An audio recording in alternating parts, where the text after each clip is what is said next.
Hi, this is a short video just to show you how to size your finger for one of our rings. Firstly, I'd like to say that these ring sizes that we're sending out to you have been sterilised in a hot sonic cleaner which is full of ammonia and soap. And when you send it back to us, it will go back into the sonic cleaner ready for the next customer, so it's properly sterilised. Right, to size your ring. The most important thing is your knuckle size. So some people have very thin parts of their fingers and larger knuckles. Some people have knuckles the same size as this part of your finger. So what you have to do is you're basically, when you size your ring, your finger and your ring, you're actually sizing your knuckle. So start going down. That is too big for me. A ring should not slip off like that.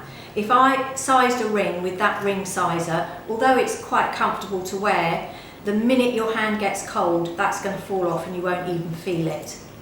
Also, if you don't take your rings off when you're washing your hands and the ring fits too loosely, it will fall off into the sink, you won't notice it's gone. Right, now I'm getting to almost the right size for me. So it's a little bit tight over my knuckle.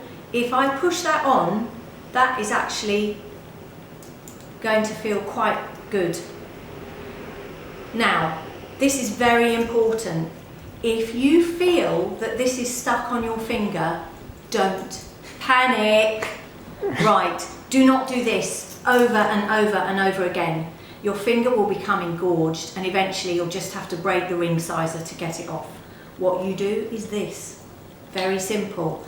You can use literally any kind of soap, any kind of cream, anything that's slippery. Do not use your saliva, especially now.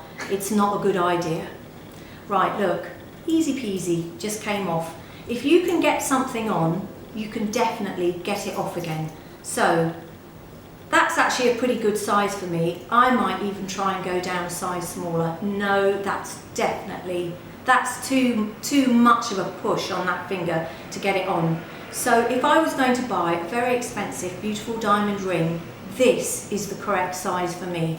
It's comfortable when it's on. There's a little bit of play over my knuckle, so I know that if my hand gets cold in the winter, this ring, this size, is not going to fall off me. Now, if you're if you're using the ring sizes for a wide ring, do exactly the same thing that I've just done. Get the right size, and then what we'll do here is we make it by feel. So we know that that size is correct for you, and therefore we will try on the ring we've made for you and make sure it feels exactly the same. That is basically how to size your finger. One more thing, just be aware that this is quite heavy, so that's going to make the ring sizer feel slightly different. So you can just take the weight if you can and just again slide it on and off. If your knuckle gets a little bit red because you've been trying it on, it doesn't matter, that will happen if you're trying on loads of rings all the time. But if it goes on and comes off, as I've just shown you, that is the correct size, and that's how you do it.